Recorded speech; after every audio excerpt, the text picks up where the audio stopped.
Hello, thank you for joining us on Say Something Serious. Today we are going to talk about the elusive concept of authenticity. Started thinking about authenticity a few weeks ago. I think it's one of those concepts where until you start to think about it, you think it's like one thing. In business, like that there is an authentic self, that there's like this elusive thing that you should be more identified with or connected to. You hear it a lot in business where I am, that audiences like authenticity and that you need to come to your work authentically. And the more I started thinking about it and sort of pulling apart the concept and talking to Mindy about it, we realized that it's not really a very simple concept, right? Yeah, like it's not there's no one way to nail authenticity. And even when you were just saying like audiences like authenticity, I also think what they're getting at is audiences like vulnerability. They like seeing more of you, like your deeper parts. And I guess that kind of goes hand in hand with authenticity, being vulnerable, showing more of who you are. But I looked up the definition just so I could kind of tear it apart a little bit. And what it says is authenticity means being genuine, real, and true to oneself, aligning actions with core values, beliefs, and personality rather than being false, copied, or shaped by external pressures. Boom. Doesn't that just kind of seem like a bullshit definition, though? Like, what about any of us is not shaped by outside factors? Right. I And mean, like it depends on my mental state in the moment, how authentic right. I can. Yeah. And it's this idea that, like, I do think that people have an essence. I think Hmm. I do believe that. I think, like, we're born with certain essences about ourselves that are then shaped and molded into a personality through our upbringing. But I'm not sure I believe that that is the whole self. Yeah, I mean, I would say our personality is formed with a bunch of like defenses and protective parts also that, showed up over time to help us, live in the world and thrive. Because if we were really going to be authentic and vulnerable all of the time, it really wouldn't be a safe experience. Does that Right. make sense? Yeah. Yeah. And it also really, like, largely depends on whether who you truly are is a desirable thing. Right. Like, I know that's a terrible thing to say, but like, we've all met people that are just like dicks and they're like, I'm 100% authentic all the time. And you're like, your authentic self is an asshole. Yeah, but I mean, Like, I I would don't argue that bring that's less of that. I would argue that if someone's being an asshole, that's probably not their authentic self. That is probably a part of them that has grown over time into a protector mode to not let people get close to them, to not be vulnerable, to not be hurt. And then, I obviously come from a lens of everything that we do that's dysfunctional was maybe at some point adaptive for us. So, like, being a bit of an asshole when you're a little kid who's getting picked on or bullied or has a difficult home life might have helped you thrive in some component of your life. And then as an adult, it's really not working out for you anymore. Now, there are people who want to do the work. They go to therapy. They're like, I'm not happy with the way things are looking. I'm not happy with how I feel. I'm not happy that my actions aren't in alignment with what I truly believe.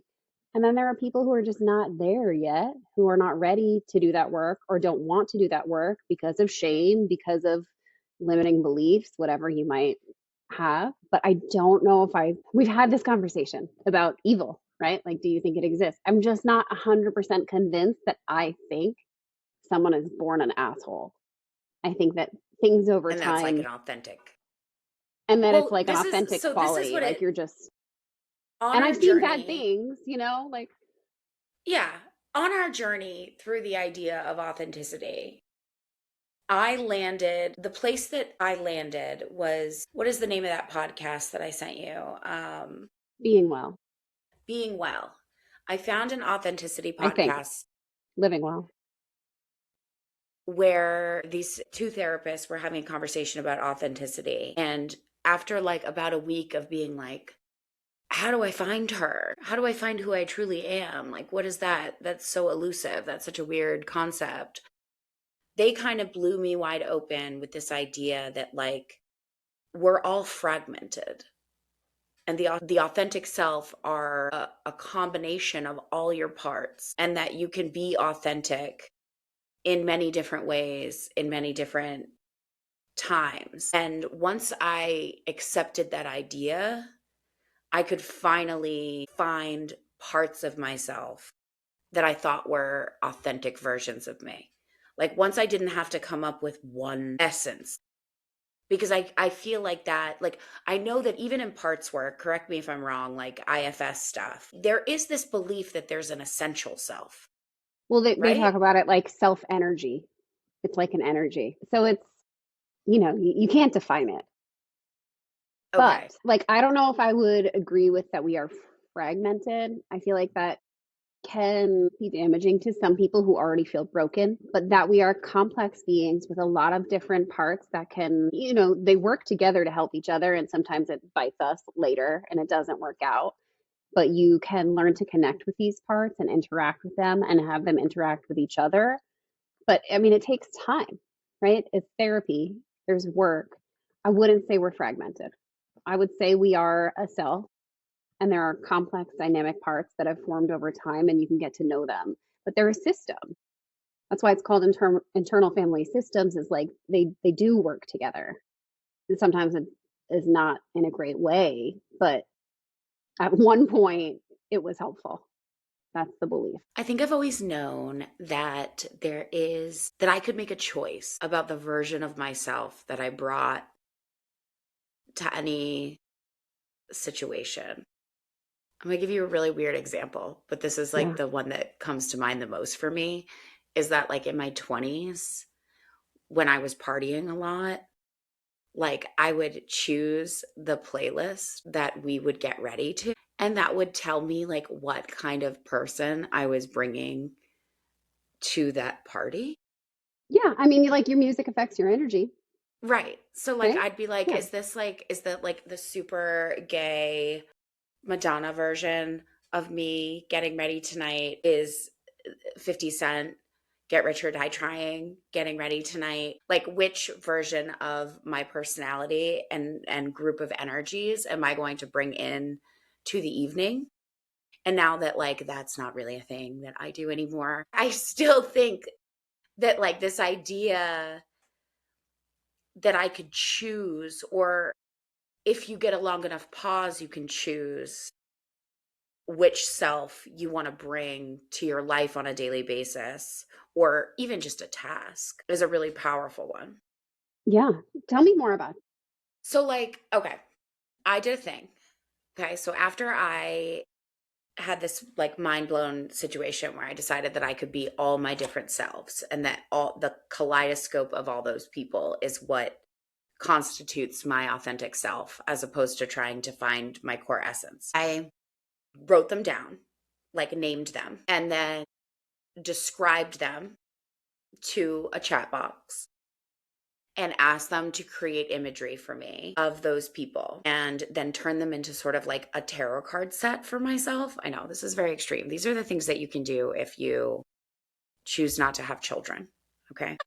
You run your own business. And This you'll took be doing mine. hours. And This you'll be is doing like, mine. this is the kind of, high level narcissism that is possible when you have a lot of This time on is your hands. not narcissism. You're getting to know yourself and So accept all of the parts of yourself, right? right. So I made this card deck, which I called The Selves, okay, with all the different versions of me in them. I just want to tell And I you, haven't, there are so many more. And you'll get yeah, to know them. Maybe after you show some of these, we can meet one of your parts and like do a little bit of getting to know one. And you'll start okay. to see, like, we'll just do a quick little Well, practice, because but you'll see there's this is where more. I There's got always stuck. more. Yeah. Let me tell you where I got stuck, okay? Let me give you an example. Let me find her. Okay. I have a part that I named the martyr, okay? Hmm. She is the one that is cleaning the house and doing the laundry and organizing everything. And she feels just like nobody helps her and nobody understands how much she does for the family. Like, this is her, okay? And usually when I am maintaining my home, this is the personality. This is the train wreck running through my mind while I do that. I would like to. Even your language towards her is harsh, right? Like She you just called is, her a train wreck. well, she's So exhausted I know how and you feel about her. I know negative. how you Yes. feel about her, right? Like I'm getting some information. Okay. What I try to do unsuccessfully very often is do those same tasks. Like, let's say folding the laundry, okay? But do them with the internal monologue of the monk, who is one of my other personalities. Like, I want to find a way to I'm laughing. transmute. I have this struggle like in such, a different area of life, but so similar. Like what you're saying is so relatable to me right now. I'm Is sorry. it? Continue. Yeah. Good. Yeah. So, like, I'm hoping that you can teach me Well, something. I want to find, I'm like, gonna maybe let you teach yourself something. How about that? I don't have anything to teach you, but I'm gonna help you maybe get some information. How about I that? want to know how I can get her to let her, we're on a podcast. How I can get the martyr Oh yeah. to let the monk fold the goddamn laundry. Because when I'm done folding the laundry as the martyr, I am in a negative vibration. I feel very victimized by the task that I have chosen to do. Because again, I am 100% in charge of my time all the time. Okay. I know that's not the Hmm. case for all human beings, but it happens to be the case for me. So I am choosing every single one of these tasks, but I want to do it like with a grateful, happy monk heart. Yeah. How do I shift personalities? Okay. Well, I don't know. What I'm hearing is there's also a critic in here trying to manage how you're feeling, right? Yep. Like being critical. She's a real bitch. Look at her There face. she is, Oh right? my There God. she is. And how you feel about her is also pretty clear to me, right? Like your critic is in that dynamic though of the doing the laundry because you're being hard on yourself for how you're doing it. You are like, hoping I can do it this way, but I can't or I'm not. And so I'm going to be very hard on myself about that. Were you even aware that the critic was in this dynamic? Well, I heard her as I was explaining Okay. Okay. it to you. When it's happening, it just feels like each of these characters that live inside my mind have their own inner monologue, right? Hmm. Like they're telling me something about myself and my life and reality. And what I don't like about the martyr is that she's telling a story that I don't want to tell myself anymore. Okay. So do you want to meet her and ask her some questions? What do you mean meet her? She's already in there. I know, but like, do you spend a lot of time compassionately conversing with her, or are you usually criticizing her and not allowing her to come forward and share with you? Now, I'm doing this as a friend. This is not how I would talk to a client, but like, I love you and I know you can handle it. Okay. Yeah. By Yeah. meet Okay. her, I guess I Let's. mean, like, do you want to get in touch with maybe what is her purpose? Like, what was her purpose at one point in your life? Right? And like, how does she think she's helping you? Because the belief with internal family systems anyway is that these parts really, really, truly believe that they are helping us in some way. That either they are helping some part of us that we've had to tuck away, or that they are serving some greater purpose in how we function in our life. So if you get to know the part or ask it some questions, locate where it is, you might have some information that can lead you to a different interaction with them. Okay. What do I do? I would ask you to close your eyes. I think that's the most helpful way. And just see if you can locate where she is in your body, the martyr. Can Do you you want me tell to me? say? Yeah. She's like in the back of my throat. Okay. Is there a color? Is there a sensation? Is there any movement in the energy? It feels like the widening that happens when you are stopping yourself from crying inside the back of your mouth and throat. Yeah. How do you feel towards her now? Just in noticing that. She's holding back. She is like she's stopping anger and sadness. Hmm. Can you ask her how does she feel about that? Smug. Like she's like, yeah, bitch, that's why you need me. Because you would be a mess if I wasn't willing to hold you together with tape to get what needs to be done. Hmm. So she's smug, and that's kind of like in, in alignment with what you were describing of like the narrative that runs through when you're doing this work. Are there any other feelings that come up for her? I don't know if smug is the right word for this part, but it's also like this. Like she wants to be acknowledged for like how much she shows up to keep things together. Yeah, that makes sense. I mean, she's kept you very productive.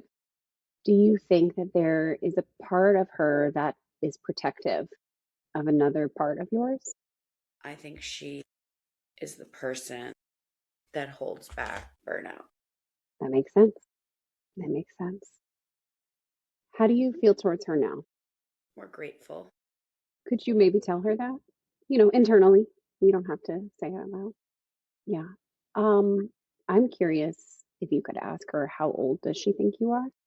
How old does she think I am, or how old is she? No, how old does she think you are? 28. Does that make sense for you? How old are you now? Do you mind sharing? Can you let her know? Yeah. Do you think it would be helpful for you to just share with her a little bit about some of the skills you've learned in the last 10 years internally, taking care of yourself and taking care of your life? How's she reacting? Skeptical but supportive. Okay, that makes sense. That makes sense. So you've gotten to connect with her. You see a little bit about how she's been protecting you. Where she thinks you are isn't always where you actually are. So I think this is a very important part of your process with her is to check in with her. Do you want to ask her, is it okay for you to check in with her a couple times a week or whatever feels right for you and reminding her kind of that you've got this. Like you have learned so much in the last 10 years. 28, that's young, right? Like there is a bit of like a hustle and we need to be pushed in our 20s to get our lives together. If you can share with her kind of regularly, ask, would she like you to kind of touch base with her? What did she say? I think this is a good place to stop. Like we could keep going, but how do you feel now? I feel more, I feel less negative about her. I see her as less of an enemy than I did Mhm. when the conversation started, Yeah. Do you and more of an feel, ally, yeah, right? Like she really less thought she was, judgmental toward her. yeah, she really thought she was doing a good job protecting you. Yeah.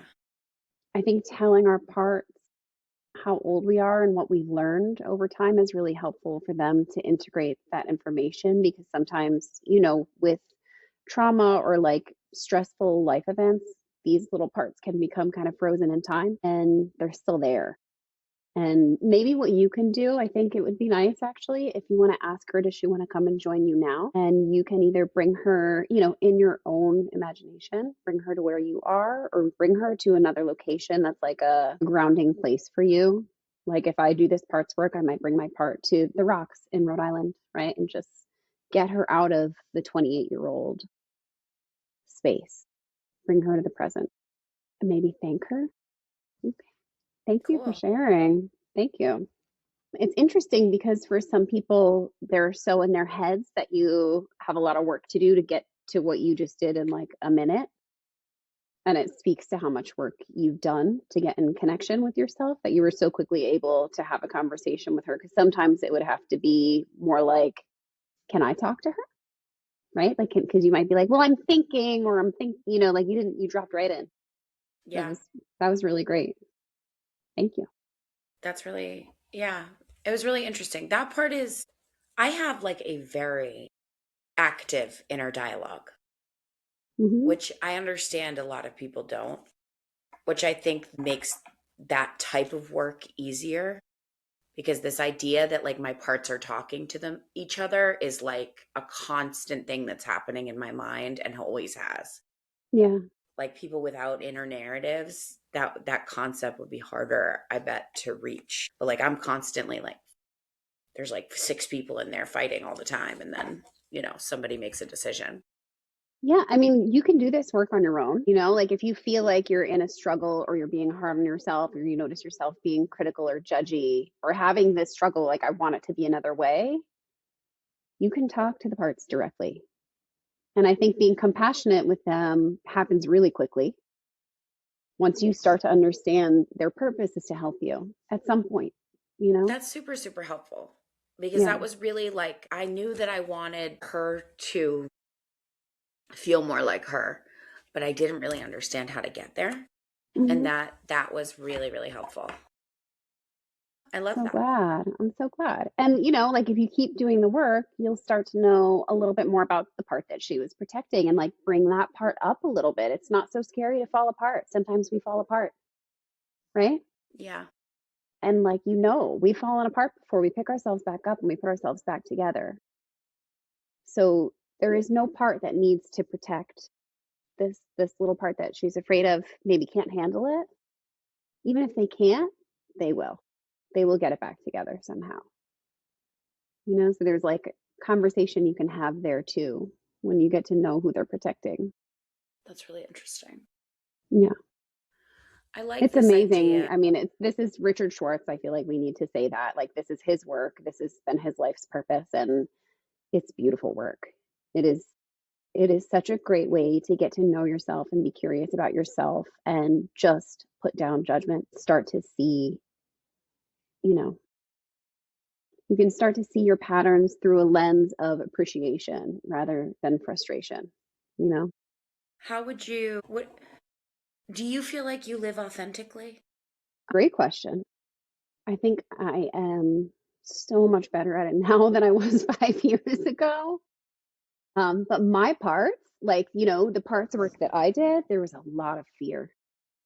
There was a lot of fear, you know, protecting these like very young versions of me. It wasn't like a 28-year-old. It was like they thought I was 8, keeping me kind of stuck. And I think obviously EMDR helped me a lot. And then this IFS work helped me a lot to really appreciate those parts for what they did for so long and also let them know it's okay and let myself know.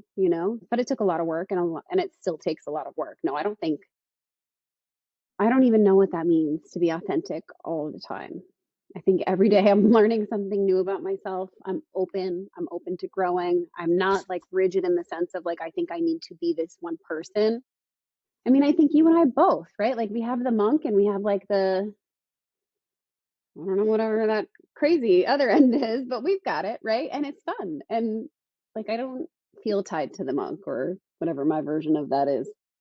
I think part of learning to live authentically for me is just exactly what you said in the beginning, starting to connect with all of these different parts and accepting that they don't have to be some other way. Getting to know them if you want them to be a different way. But like, I think I had some beliefs about like, oh, if I want, becoming a mom, like I'm going to be a mom, I kind of have to be a little more on the straight and narrow. But like, no, I still like rap music. It's not going away. I still want to listen to Doja Cat. And then I still want to go meditate for an hour. And, like I can be this whole dynamic person that doesn't really make a lot of sense to most people and like being okay with that and just letting it grow. Does that make sense? Yeah.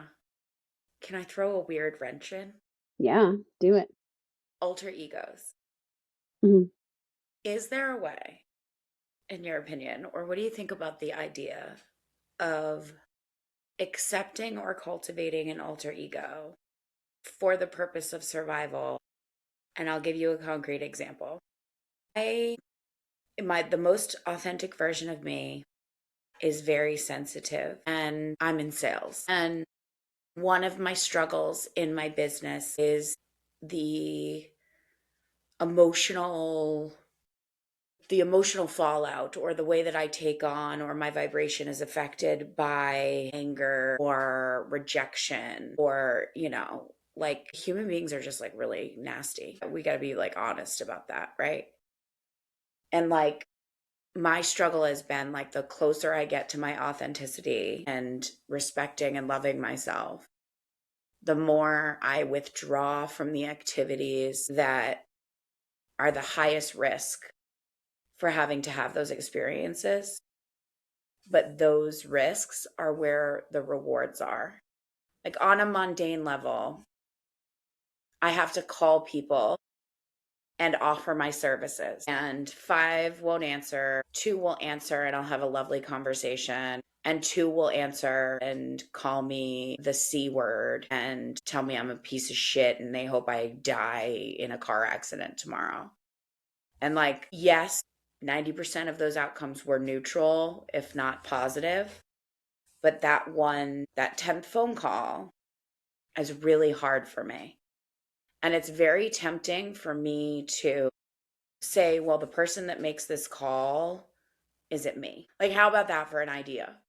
Like, could I Okay. cultivate a persona that I think we isn't should. identified with me, so that when those things happen, I don't feel like, there's so many times in my business where I want to say to somebody, like, I'm not a robot.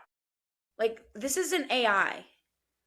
Like, there's like a Yeah, thing on my website. social skills Right. are Like, getting there's a thing on much my website where you worse. can ask a question, right?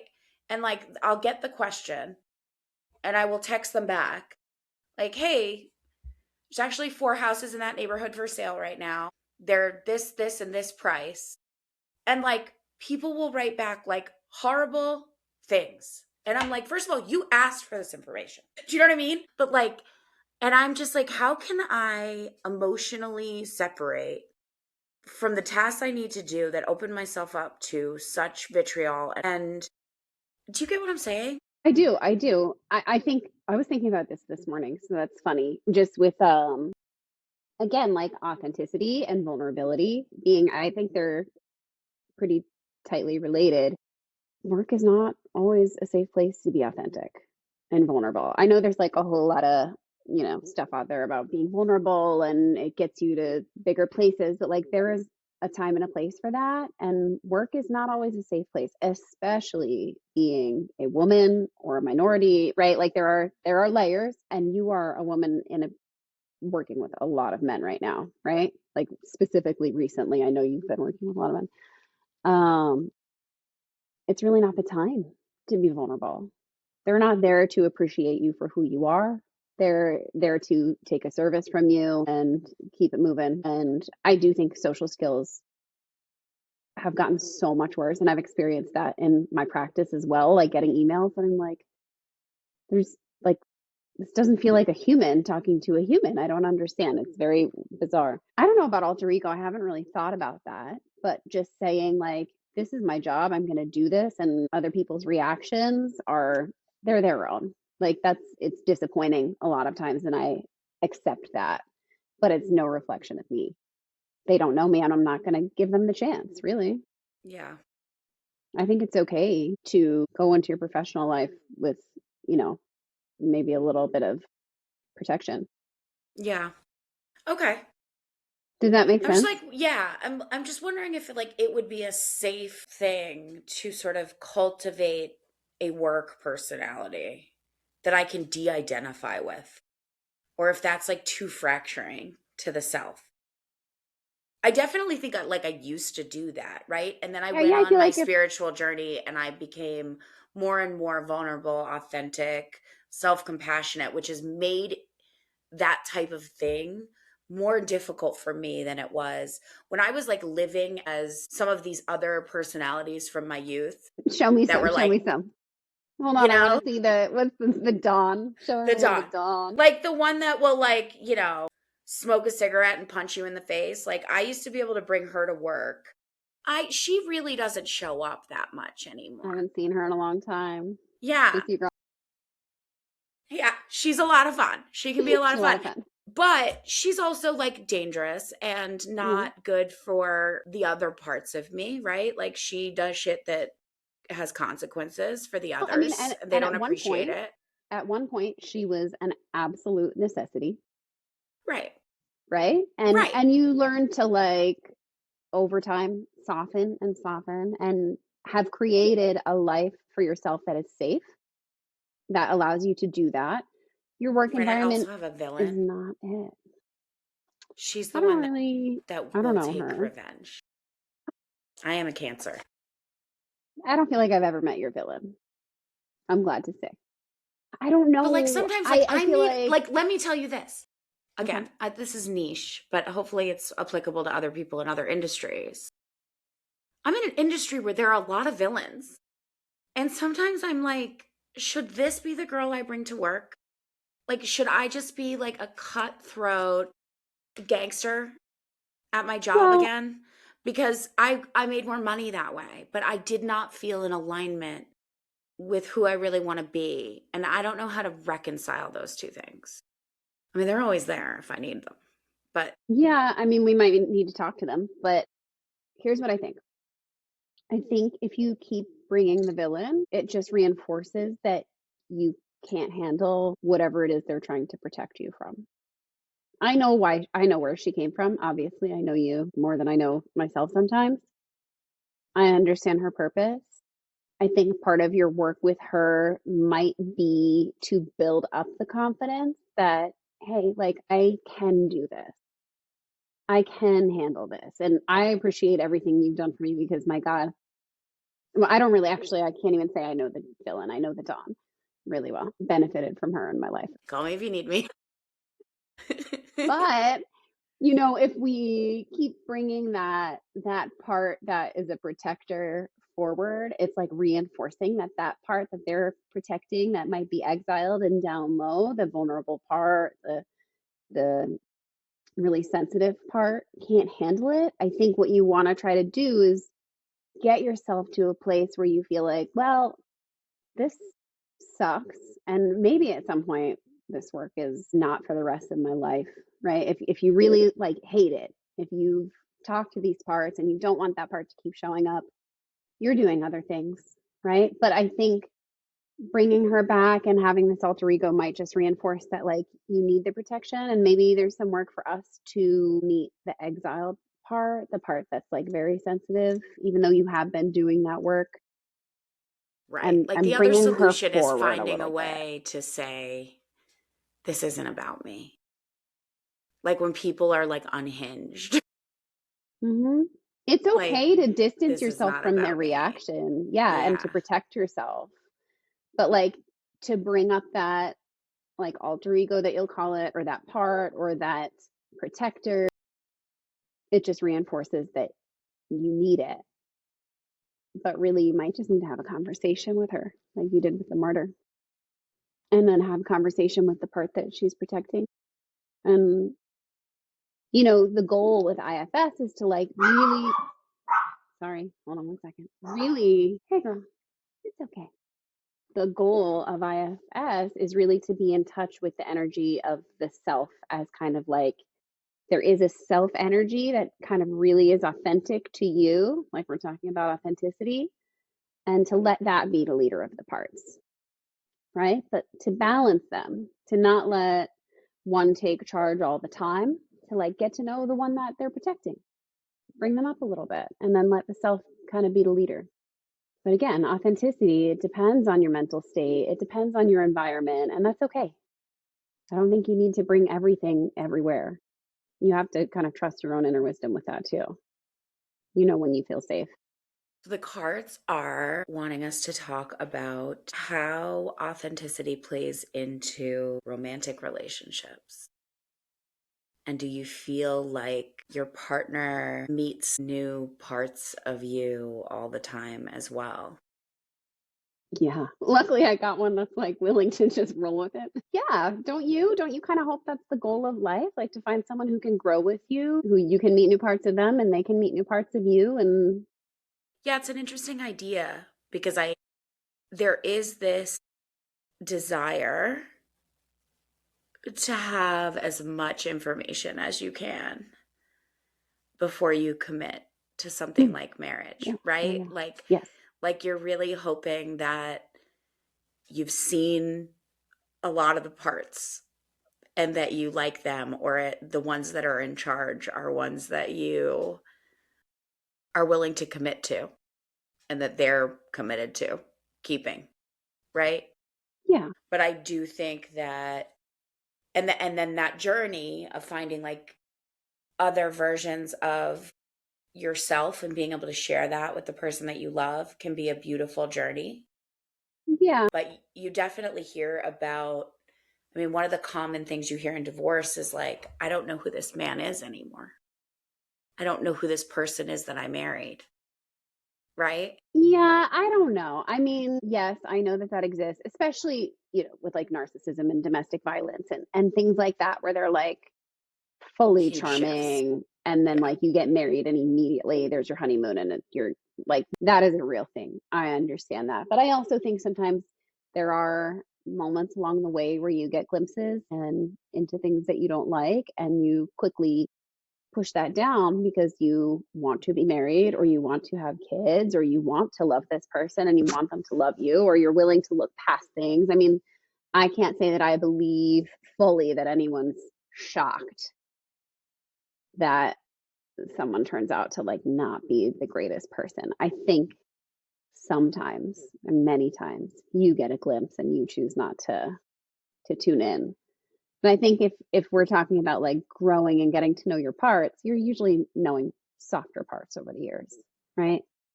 Like Yeah. in this kind, if you're doing this kind of work, you're getting to know like the deeper, more emotional parts. If someone is like showing you more and more that they're an asshole, you might have, you know, either missed some things along the way, or they're like a master at masking and manipulation, you know?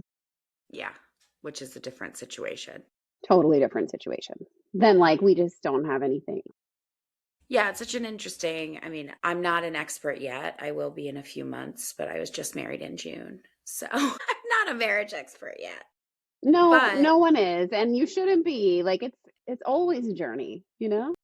but I do think that you want, one of the things I looked for in a partner was somebody that could had the capacity to accept me discovering new parts, right? That Mo is able to easily, she doesn't want to put me in a box, right? She knows that I can be the villain and also the fairy, and that those things are not in conflict with one another, right? They're just different expressions of who I am. Just a moment, because that's like a lesson for you too, right? Like you can, like you were talking about, like I don't want to be the martyr, I want to be the monk. Like you can have all of these parts and they're not always in conflict. Just like you search for a partner intentionally who could bring that energy into your life, and now you've got to like bring more of that to yourself. Sorry, just a moment of Do you like, feel like all of our episodes just end up being about radical self compassion, no matter what our topic is? I think it's a really important part of life, and I think there are multiple ways to get there, and I'm into finding out what they are and how they work. Like, you have one chance to be here. Why are you going to spend it being so critical to yourself? And that's from someone who spent plenty of years being very critical, but and still sometimes, You think money changes people? depends. Yeah, it depends. I mean, I think it can bring out better in some people, and it can bring out worse. I think it just really, everything Amplifies. changes us, Yeah, I think it's what you decide to do with it. There's a face I know.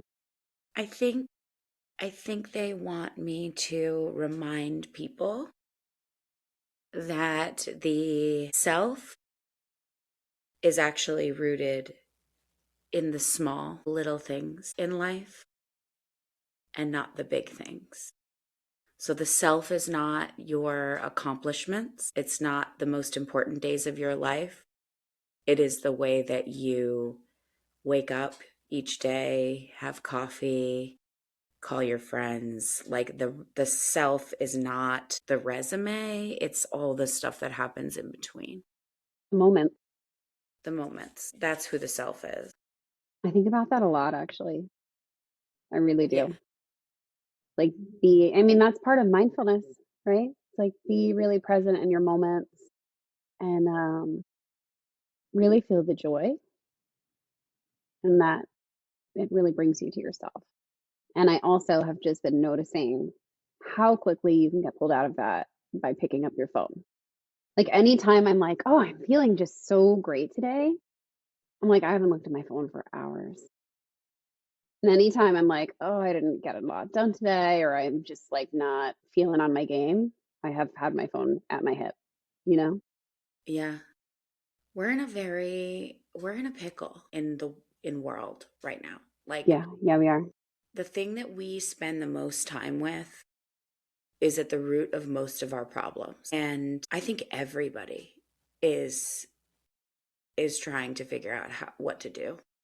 Like it is really I told Like poor somebody kids, I was poor like kids. the Oh, kids are terrible. Oh, did you see what is it Australia? yes, I did. Yes, I did. That's going to be good for They them. I banned was very social proud of media them. for I 16 and think we under. should do that. We should, but we won't. But we should. I also think like we have to I think it's coming soon. Now I'm going to get all profity and weird on you because the fairy is coming out. I feel like we do this once an episode. Yeah. But there is a portal at the end of December Hmm. that many channelers, prophets, and religions have talked about for a long time, where society is going to split into two separate realities. This is like the first time. I don't know about portals really, but like this is the first time. What do you The mean? idea, no, I mean, there are lots of portals. This particular portal is large. And basically, some people are going to choose to go all in on the new paradigm of technology assisted human Hmm. existence. Yeah. Like it's going, the ability for AI and your phone, like as bad as we think it is now, it's about to get a lot worse. Like people will be wearing glasses that filter their experience of the world 24 hours a day, if not all the waking hours of their day, will happen through the filter of technology. That can mean like the chips they're putting in people's brains or the glasses they're having people wear. Like these are Yeah. all, I know it's like, it sounds crazy, but it's really where we are technologically. Yeah, I guess the craziest part of this is like 20 years ago, 30 years ago when we were laughing at your mom for saying this was in the future. I know. She was the mark of the Yeah, beast. I Ellie was ahead know. of her time. With the We chips. were I like, oh, know. there's Sally again, talking about the chips in the hand. Yeah. I'm never getting a chip. Now I'm Sally. I'm like, Now I never. am Sally. I'm like, Now I'm I'm never Sally. getting a chip. No, never getting a chip. I'm just like, it's so funny. The It's other not group, funny. It's actually no, wild, it's but terrifying. Like, you know, because it's literally in the fucking Bible that they're going to put chips in us and that's how we're going to get in places, and the problem is the and we were Christians, like, like, no way, they Sally, you're overplayed out of their your hand mind. on that. They were like, Yeah, it's the COVID vaccine things and it's the fucking iPhone. And they yeah, yeah. overhyped the mark of the beast for too many decades. And now it's here and they are going to implant chips in us. And it's like they've lost all credibility because they were way too invested in, I don't know, Trump politics. I digress. The other group of people who decides not to become a hybrid AI aliens So, is going to go in the opposite direction. We're all thinking, how do I get off this thing? hmm. And it's a really hard question. Like everything happens on these screens. Yeah. It's how we all make money, almost no matter what you do. Look Whether, at us right now, yeah, right? like whether you're a teacher or a real estate agent or a therapist, like some portion of what you do depends on a screen. Yep. And we're all trying to figure out, how do I use enough of it that it creates value for me and not so much that I cross the threshold into becoming a cyborg.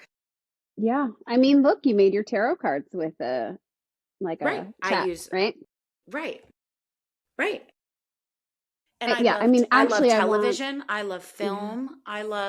There's so much technology Yeah. that I love. But I also live with that sneaking suspicion that it's stealing my life force, that I am missing something critical about the human experience when I'm scrolling on Instagram for an hour. 100%. I'm not saying like no one should ever scroll or like dissociate. Sometimes we need a moment to like, you know, settle our nervous system and whatever. But like it's the problem is the addictive nature of it, right? And then Right. you don't know how much time has passed and there you are missing out on your life, Right. I mean, not present. Instagram is the new six pack or bottle of wine. Like that one thing I Yeah, really right. We're love. like, oh, this new generation, like nobody drinks anymore. Oh no, because they're on their phone and they're not out of their house, Right. They're right? still Like, numbing. Like that's what I yeah. love about the Brene Brown language around these addictive things that we do that take us out of our bodies. She calls it Hmm. numbing Hmm. behaviors. Yeah, yeah, everyone Because calls it it numbing. is like it's not like our parents' generation was not trying to check out of reality about as much as we are. Hmm. They were just using different things to do it than we are. But I don't want to be a person that scrolls a metaphorical bottle of wine every single day. Yeah. And I think a lot of people, millennials in our generation, are coming to that conclusion. And I don't have the answer. I mean, I I've mean, read it's hard books. because we're so overstimulated. Like, we're way more overstimulated than our parents were. So much more happening. And parents right now with kids in multiple activities and the expectations are so high academically, like everything is just, I'm sure when I was in the grade that my child is in, I was like Yeah. counting beads and like putting rubber bands on pegboards. Like, they're not doing that. It's different. Yeah. It's like we Right. do It's like we need to have so find a much way more. to soothe because we are so overstimulated. I want to know, what is this portal that you're talking of? Like, I don't know what you mean when you say like there's a portal coming. What does Portal is that mean? like And when is it? And what are we supposed to do? I would say that like the winter solstice. Okay. Okay. So like 20. December 1st. And the a portal is just a moment in which there is an opening for you to make radical vibrational decisions about your essence and the way that you live your life. That's how Okay. I would describe it. Like, even this, like, we're all living on the same planet, but all living in very separate realities, Yeah, right? 100%. And it's getting more separate by the day. And this portal in particular is just a sorting of this specific issue I of have a how much we are going to be willing to give our humanity away to these technology companies. I have like a really kind of stupid question, but like a very small percentage of people know the language that you're talking about right now, right? Like not no average person is like there is a portal coming. But are you telling me that there is going to be like a unconscious energetic shift? Yes, Okay. Like people that are going is to lean supported. more in one way or the other and they're not going to be fully aware, but they're like going down a. But what Yes. you're saying is like we know this and so we have to be intentional with our time about how we're engaging in the world. Yeah, or even that like a choice point is being presented to you on a spiritual level. And these things take months, right? That's just like the center of it, just like any like retrograde or a planet in one place or the other. The center of it will be the solstice. But Okay. we're already entering the portal. Everyone around us is talking about how much technology is stealing from their life force. Everyone. Everyone. Everyone. Yeah. That's the portal It's gonna opening. peak. Okay. Okay. Okay. Okay. As the portal closes, you get to decide whether you become a person that resists the way that technology is going to siphon your life force, or you're going to be somebody that embraces it. And I'm not even here, honestly, to make a moral judgment on which way you go, because I think people are going to go both ways. Like, people will become, if Virtual it is humans. yeah, if it is in your life path to be a human being that speaks 75 languages because you're willing to get the language chip and see what world that opens up to you, and that's in alignment with what you're here to do, I have no judgment on that. Like, I think that, I'll throw this in there. It's very scary. And if you want to Google it, you ought to. But we are within 50 years of human beings literally being hybrid. On that note, I have to wrap Okay. with the Like, let hybrid me leave human. you with this. Like, I mean, let's keep talking about the technology thing. And I want to maybe bring Kelly and talk about creativity okay. with, I mean, because I'm thinking about AI and like how it is just like, look, you made those cards with AI, but like probably a year or two ago, you would have had to create them yourself, right? Right. I want to talk And about these things. But okay, so leave me with one. there's broad agreement that at some point in our evolution, there was an intervention, which is why our genetic makeup, there's a portion of our genetic makeup that isn't like anything else on Earth. Now, there are people that think it was technological. There are people that think it was aliens. There are people that believe that it was God that created consciousness. But there is broad agreement that human beings carry a certain amount of DNA that is not found in monkeys or dolphins or anything else on the planet that they could have said it evolved from. Like, that there was genetic modification to our existence at some point hundreds of thousands of years ago. We are within 50 years of a second point like that, where human beings will be, the technology will be such that we will be permanently altering the genetic makeup of human beings in such a way that they can procreate, and there will be a derivative race of human beings that are connected to technology. I know I sound like a crazy person, but I swear to God, this is real. And we're probably going to live long enough to see it happen, but probably not be on the front lines of it. Right? In 50 years, we'll be fucking wicked old. Right? Nobody's going to be like, hey, you want to become a cyborg? This is not, we're not going to be prime I mean, I have candidates. never thought about any of this or honestly heard about any of this. So you're dropping This is crazy. some But knowledge bombs on me that I was not prepared for. in the context of that, okay, this shift matters, because this shift, Okay. you can't decide that you're not going to let these technologies strip any more of your humanness from you, and also probably end up a person willing to become a cyborg. Okay. I have to go because I have to go outside. Okay. But I love you. that's such a way to end an episode. I love you. Whoa. We'll come back to Think on this. that. Bye.